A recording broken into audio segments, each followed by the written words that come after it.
الرحيم. الحمد لله الذي هدانا لهذا وما كنا لنهتدي لولا أن هدانا الله، والصلاة والسلام على رسوله وآله وأصحابه أجمعين.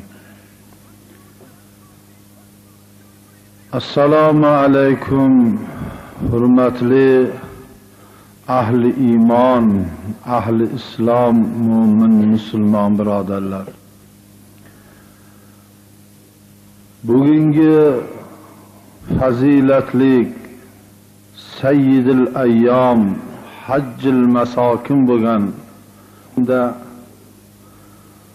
Juma namozini o'qishga Allah Taala bergan iymon, e'tiqod va baxt saodatlarga mana shu masjid sari qadam qo'yib Juma namozini o'qiyman deb kelgan birodarlar, Alloh Taala dargohida ibodatlaringizni qabul etsin.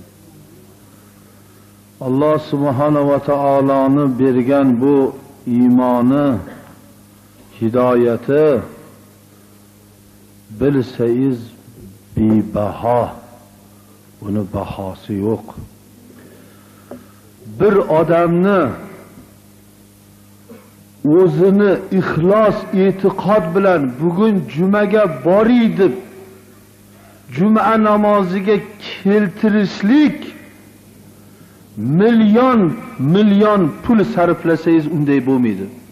Pul uchun yo tanish uchun yo qo'rqqanidan kelishi mumkin. Yuragidan o'zi otilib keladigan qilishlik qo'ldan kelmaydi hech kimdan. Bu go'yo o'lgan odamni tiriltirish degan bilan barobar. Ana endi Alloh taoloni bergan hidoyati bebaho. Alloh Taala sizni dilingizga shu hidoyatni solib shu yo'lga boshlattirdimi? Bunday baxt saodatni Allohdan davomli. Ichkarida joy bor, kiraveringlar. Ichkarida joy bor. Xonaqoda joy bor, kiraveringlar. Bu bebaho iymon, e'tiqodni shukrini beadad bajarsa oz.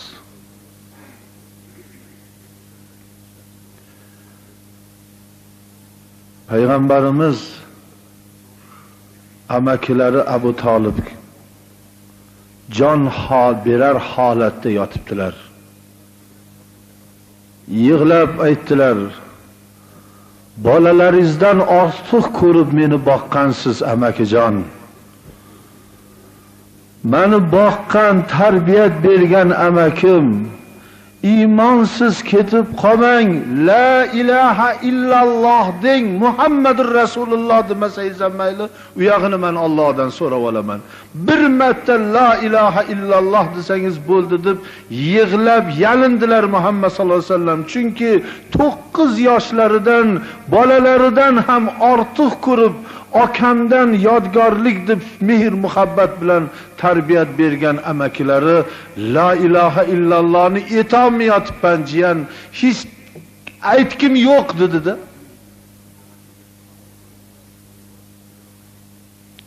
Sarvari olam yig'lab chiqib ketganlardan so'ng orqalaridan Hazrat Ali aytdi: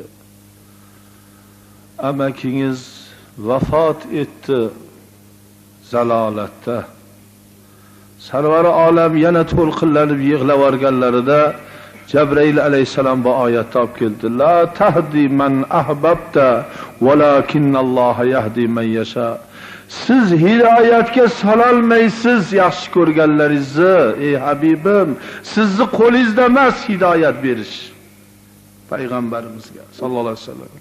Sizni qo'lingizda emas hidoyatga solish.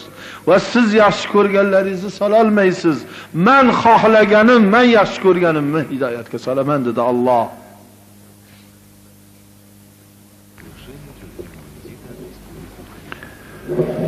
Bir kuni bir odam o'zini onasini menga yomonlab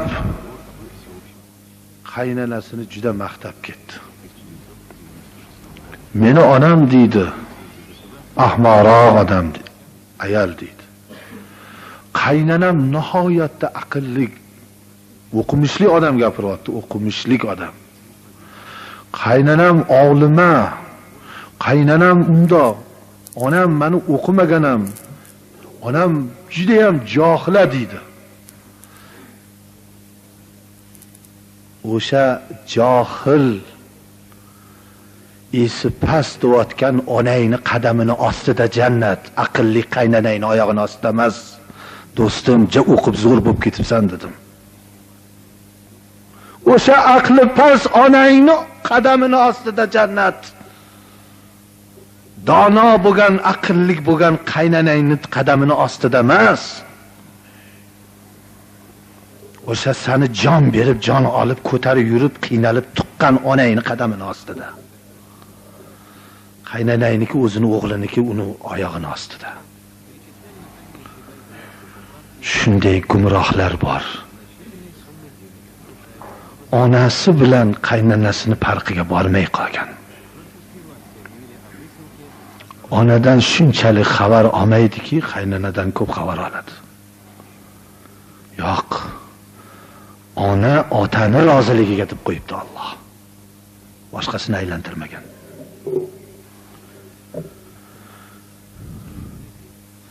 Gapini qilmang onani. Ona aytgan ishlarni qilmang. Pul ham bermang. Ona sizdan kechadimi? Endi hayotda qizini qo'yib yuboringchi. O'sha aqlli qaynanangizni qizini qo'yib yuboringchi. Eng birinchi bo'lib qarg'aydigan o'sha bo'ladi. Onangizni ming marta xafa qilib, bir marta oyijon desangiz, bolaga jonim deydi. Onangizdan bekitib yedirib bolalaringizga, xotinlaringizga olib kelib berib yedirganingizda o'sha sizni topganlaringizni yeganlar esiga kelmay qolgan paytda onangiz bolam kelmay yotibdi deb kutib o'tiradi.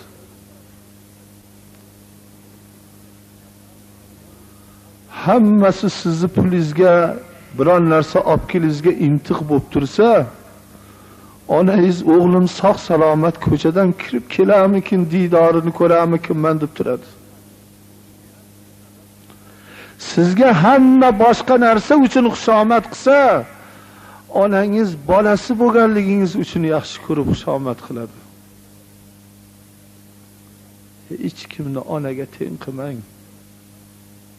Hech kimni onaga teng qilmang va onani o'rnini hech kim egallolmaydi. Hech kim ona bo'la olmaydi. Bir miyasi aynib qolgan ayol bo'lardi. Hammani urgani yugurardi. Bolasi to'xta desa, 7 yashar bolasi chiqib to'xtab, bolasiga qarab jim bo'lib qolardi. Boltani olib chopayotgan, o'ldiraman deyotgan jinni ayol 7 yashar bolasi shunday ko'rinib, tasha boltayni desa, tashab jim bo'lib qolardi. O'sha miyasi aynigan ham bolasini yaxshi ko'radi. Bolasini taniydi. Hech qachon onadan hech kimni ortiq ko'rmang. Onangizdan bolangizni, xotiningizni, qaynanangizni ortiq ko'rdingizmi, siz 3-10 darajadagi odam bo'lib qolasiz Alloh taolo huzurida.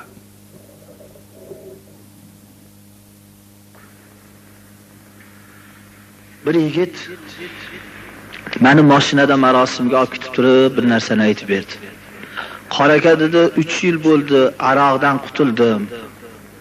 3 yil oldin shunaqa aroqqa berilib ketuvdimki, kunar emas, har kuni ichadigan bo'lib qoluvdim. Otam yig'lardilar, kelib otamni so'karkanman. Onamga 1-2 marta qo'l ko'taribman, maslikda ertasiga aytsa ishonmasdim. Yana kechqurun ichib kelib otamni yig'latarkanman, so'karkanman. Kasalman qilib qo'yibman. Shu ichkilik tufayli mana buni tashaganimga 3 yil bo'ldi, 10 yashar o'g'lim sabab bo'ldi deydi. Oldimizda masjid ochildi deydi, mana masjid sharofat. Hali 10 yashar bolam masjidga chiqib yurdi deydi. Bir kuni og'aynilarim keladigan bo'lib, 6 ta 5 ta butilka aroq olib kelib, stollarni tayyorlab og'aynilarim kutib turdim. 10 yashar o'g'lim kirib keldida, stoldagi aroqni ko'rib, "Ada, shular aroq-a?" "Ha, aroq." "Haroma? Ichasiz?" "Og'aynilaringiz ham ichadi. Men ham ichaman-a." "Yo, sen nimaga ichasan sen?" "Yo'q, katta bo'lganimda men ham ichaman-a. Men ham siz dadamni yig'latganda sizni yig'lataman-a" dedi. Otamni soqolidan ushiysiz, buvamni men ham sizni shunday qilaman-da. "Sizni o'g'lingizman-ku, ada sizga o'xshaymi?" degan ekan. "To'xta bolam, ko'zimni ochding. Ko'zimni ochding. Uyimda ham endi bu bo'lmaydi, ichimda ham bo'lmaydi, olib sindirib bolamni ko'zini olta tashladim" dedi. O'g'il bola ekan, ta'sir qildi. Bir xil nomardlar bor, undan qattig'ini gapirsa ham ichaveradi. Bittasi o'g'lim deb, endi o'g'il otaman-ku deb qo'lidagi arog'ini ushlab sindirib yuborgan ekan, boltani olib quvlab qopdi-yu dadasini. "Hali arog'imni sindiradigan senmisan?" deb. Bunaqa nomardlar ham bor. Otani roziligini bir piyola aroqqa almashtiradigan, vijdonini, hamiyatini, erkaklik g'ururini bir butilka aroqqa almashtiradigan. Alkohol degani arab tilidan olingan o'zi, asli alkogol. Xudoni aytganini qilmay, Xudoni qilmadiganini qildimi, Xudo o'shani quli qilib qo'yar ekan, o'shasiz yashamaydigan qilib qo'yar ekan. Xudoni bitta urgani shu bo'lar ekan.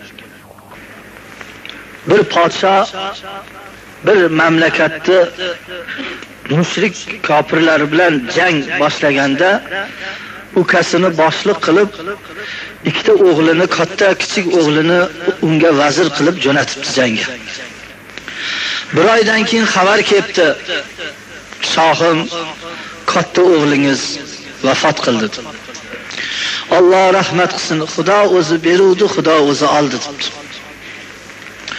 15 kunlardan keyin yana xabar kelibdi, "Kichik o'g'lingiz jangda shahid bo'ldi. Alloh rahmat etsin, o'zi beruvdi, o'zi oldi." Bir oydan keyin xabar kelibdi, "Shohim, ukangiz shahid bo'ldi." Dodib taxtdan tushib yig'ladi shoh. "Adizam, endi ukangizga boraman, janozada qatnashaman deb yig'layapsiz. U ota-onamdan yodgor. Otamdan, onamdan qolgan yodgorimidi? Uylansam o'g'il beradi Xudo. Menga ukani tug'ib beradigan onam yo'q, o'lib ketgan. Jigarni o'rnini hech kim bosmaydi. Jigarimdan ayrildim. Men o'zim borib qatnashishim shart" degan ekan. Birodarlar, biz ba'zida ota-onamizdan qolgan yodgorlik bo'lgan opa-singillarimizni holidan xabar olmay qolamiz. Biz ba'zida ota-onamizdan qolgan yodgorlik bo'lgan opa-singillarimizni holidan xabar olmay qolamiz.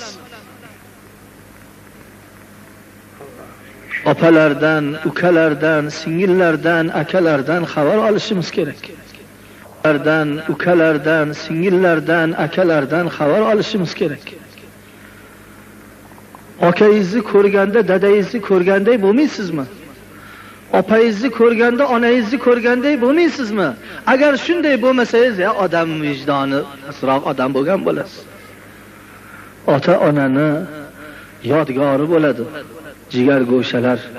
Mana bularga oqibat qilish, bularni qadrlab turish kerak. Alloh taolo hammamizdan umidvor bo'lib o'tib ketgan ota-onalarimizni, aka-uka jigarlarimizni Alloh rahmat aylasin. Qolganlarni Alloh umrini uzoq, tan joni salomat, rushdi, hidoyat, iymon, e'tiqodda mustahkam. Allohu akbar. Rahmat. Jammitila.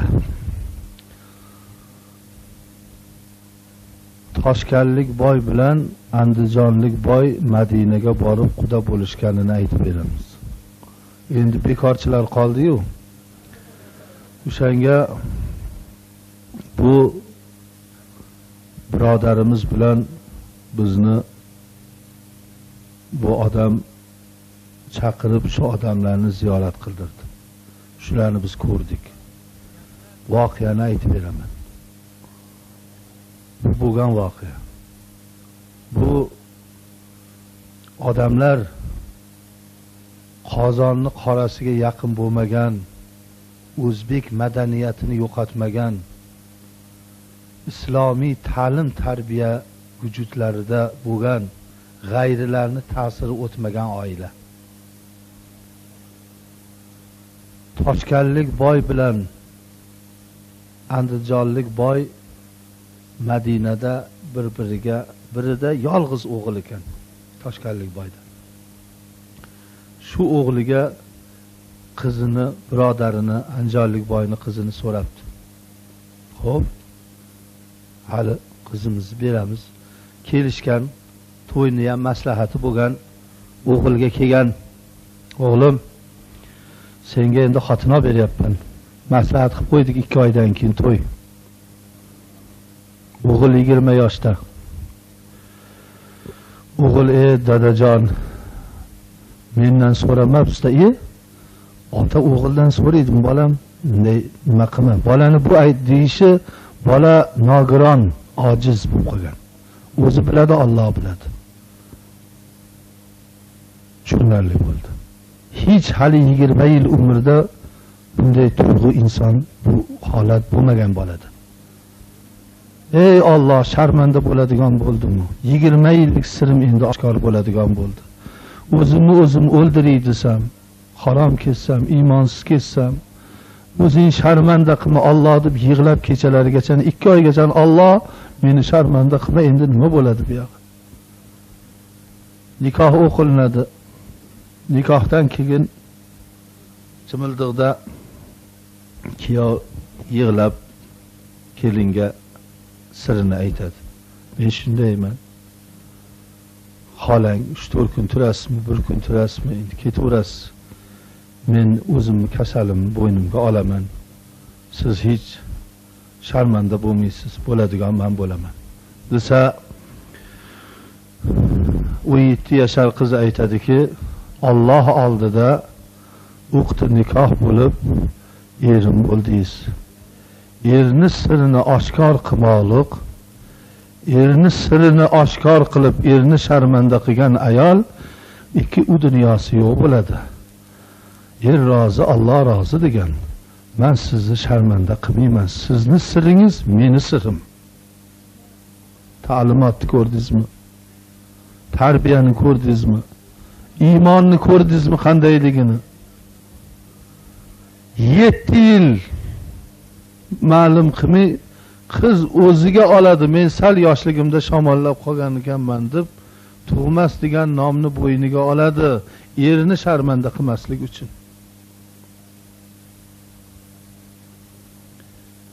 7 yil o'tgandan keyin ota aytadi, bolam, sen meni yolg'iz o'g'limsan, endi qo'yib yubor bu tug'mas xotinni. Senga boshqa joydan qiz gaplashib qo'ydim. Yana to'y bo'ladi, buni qo'yib yuborganingdan keyin endi. Ya ota, endi hay tug'masa, u 7 yil mana o'tdi, axir men sendan bir nevara farzand ko'riydi. Yana yigit yig'laydi, endi aytadi, "O Alloh, endi bu yog'i nima bo'ladi? Parvardigorim, meni sharmanda qilma." Kelib xotiniga aytadi, ajrashadigan bo'ldik. Mana 27 yillik sirim endi oshkor bo'ladi. Xotin aytadi, qiz kelin, 40 men uydan chiqib ketganimdan keyin 40 kundan keyin uylaning. Ungacha uylanmay turing iltimos deydi. Peshonasiga tug'mas degan nomni olib, qiz erini uyidan onasinikiga qaytib ketadi. Onasiga aytadi, "Ona, men chillani niyat qilib keldim. 40 kun Allohga hech joyga chiqmay, birov bilan so'zlashmay ibodatda bo'lishim kerak" deb kirib ketadi. Endi bu yoqda to'yni harakati boshqa. Ajralgan qiz kechalari, "Ya Rabbim, shu yigitni 7 yil tuzini ichdim. Sharmanda qilmagin Allohim. Shu yigitni sharmanda qilma" deb kechalar bilan duo qilib chiqadi, ibodat qilib. Endi bu to'y bo'lib nikohlar o'qilgandan keyin bu bola endi oxirida shaytonning so'ziga kirib qoladimi?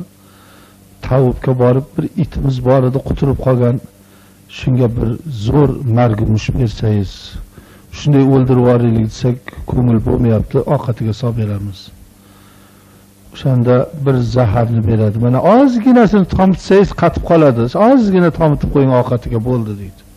Hali zaharni o'zi ichgani oladi kuyov. Shu nikohlar o'qilib nima qilgandan keyin kuyov haligini shunday zaharni ichadi-yu, boshi aylanib yiqilib, shu bilan uyquga ketadi. Kechasi badani qizib, zahar ichgan odam uyg'onib 27 yillik kasal sog'ayapti. Murod hosil bo'ladi. Yig'laydi: "Yo Rabbim, shifo berding, tanim sog' qilding, lekin anu jannat xotinim qani edi? O'shanda shunday shifo bermaysan Parvardigor. Endi o'ziga yana shukr qiladiki, meni sharmanda qilmading." O'lay deb ichgan zahar shifo bo'ldi. O'tda xotin duo qilib turibdi, yig'lab. Allohdan shifo so'rab. Endi 5 kun, 6 kundan keyin arablarning qoidasida 10 kundan keyinmi kelinni bir tuyada aylantirishar ekan mindirib. Challar deydimi, nima qiladi? Shunday qilib onasinikiga tuyaga mindirib olib ketishayotganda, tuya qoqilib, tuyaning ustidan yiqilib, hali yangi kelin o'ladi. Undan keyin otasi aytadi-ki, toshkanlik bo'pti, o'g'lim peshonangga bu ham aytmadi. Endi yana boshqa xotin berim. Yo ota, men xotinimni qo'ymaganman. Endi mendan eshiting. Mana shunaqa edi. Shunday bo'lgandim. Keliningiz shunday ishlar qildi. Qaynota emaylab boradi kelinning uyiga. Ey qizim, agar insonni tavof qilish bo'lganda, sizni tavof qilardimi? Hali meni o'g'limni obro'sini shunchalik saqladingizmi, a? Bizni sharmanda qilmang. O'g'lingni sharmanda qilaman, anu qasringni meni nomimga o'tkaz, anu mashinani menga ber deydiganlar yo'q deysizmi? Ko'p. Bizda sharmanda qiladiganlar ko'p. 20 yillik eridan ajralsa, 20 yillik siri asrorini aytadi. Shunday dushman bo'ladiki, shunday kunlarni ko'rsatadiganlar borki, Alloh saqlasin. Bular hammasi g'ayri dinlarni, iymonsizlarni ta'limoti. Ana shu mu'mina, shu o'zbek xonadoni, shularki o'sha tarbiyamiz buzilmasin, xulqimiz buzilmasin deb jonini olib qochib ketganlar. Va shu islom yo'lida yurgan odamlar. 2 qiz, bir o'g'il ko'rishibdi. Biz shu kiyoni ziyorat qildik, ko'rishdik. Shuni kiyoni o'zi aytib berdi. Tog'asi tanishtirdi bizni. 2 qiz, bir o'g'illari bor ekan. Endi bu kelinni, ayol kishini biz ziyorat qila olmaymiz. Mumkin emas. Lekin ajob tavr bir duosini oladigan otina ekanlar. Birodarlar, buni hali urushqoq eridan eri xotinlar kelsa, shuni gapirib beryapman. Insonlar sal dunyoga bir farosat bilan qarang, iymon, e'tiqod bilan qarang. Buncha bir-biringizga tosh otib munosabat o'tkazsiz. Bu xotinni eri uradigan ekanda, domlaning oldiga kelibdi. Erim urang'ich, uradi ko'p. Toshni beribdi. Shu eri jahl chiqqanda tilla tagiga tashada, mahkam og'zini yumib turib, urmaydi boshqa debdi. Hali toshni olib kelib, erini jahl chiqqanda toshni og'ziga solib jim tursa, yer bir gapirib, 2 g'azi xotini jim. Ham tinchib chiqib ketar ekan. Shu bilan urmaydigan bo'lib qolibdi. O, xotin javoblashar ekanda, er bir nimasa vildir qilib 10 tani gapiradi. Ana keyin ta'sir tushirib ketadi. Agar sal jim tursa, og'zi bekitib tursa, hech nima bo'lmaydi. Erkak kishi ko'chaga chiqib ketib qoladi. O'sha bir gapirsa 10 ta javob berib turib, o'ziga o'zi kaltayni sotib oladiganlar borda, ne elim urdi, boshqa qildi deb qoladi. Mana shu namozda gap ko'p. Namoz, ibodat, duo. Erni haqqiga xotinni duosi qabul, erni xotini haqqida qilgan duolari qabul.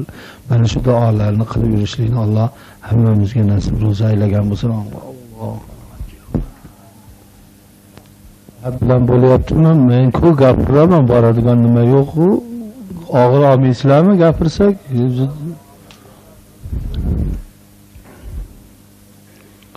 Domlalarni ham oldidan ruxsat olib qo'ying. Hurmatli domlalar, sizdan iltimos, kalla haqidagi bir ibratli hikoya bor edi.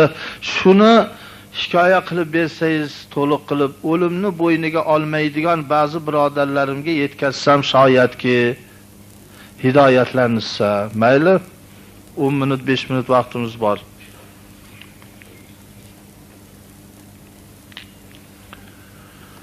Alloh Iso alayhissalomga bir podshoni islomga, musulmonchilikka, yakka Allohga ibodat qilishlikka da'vat eting deb buyurdi. Iso alayhissalom haligi shaharga ketayotgan yo'li sahroga kesib o'tish kerak edi. Sahrodan ketayotsalar bir narsaga qoqilib qoldilar. Qoqingan narsani bunday qarasa toshmas. Nima ekan deb qo'llariga oluvdilarki, Bani Odamni, aziz insonni bosh suyagi sarg'ayib chirishga yaqin qolgan, yarimi chirib yo'q bo'lib ketgan kalla bosh suyak. Iso alayhissalom qalblari to'lib yig'ladilar. Yo Rabbim, bu kimni boshi? Bu qaysi bir insonni aziz boshi? Meni yo'limda buni yo'liqtirganing o'zing. Bunda nima hikmat bor? Bu kim bu? Bu sahroda oyoq ostida bir toshchalik e'tibori yo'q bo'lib turgan kim bu? Kimning kallasi edi? Qaysi bir gadonikimi?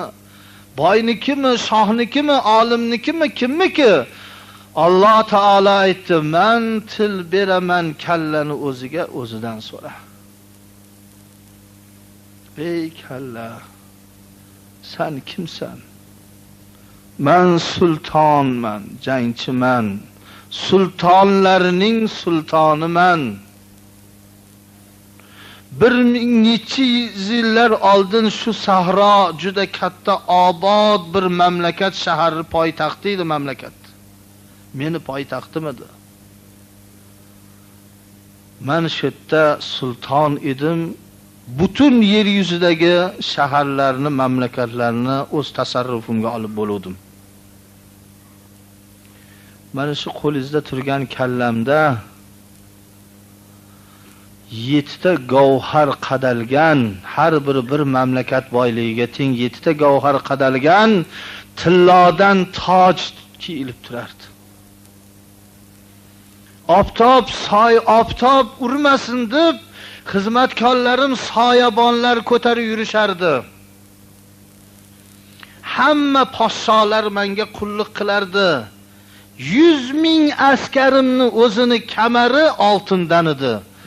Meni askarlarim butun mamlakatlarni bosib olib, hech yengilmaydigan, hamma qo'rqadigan shunday askarlar edi.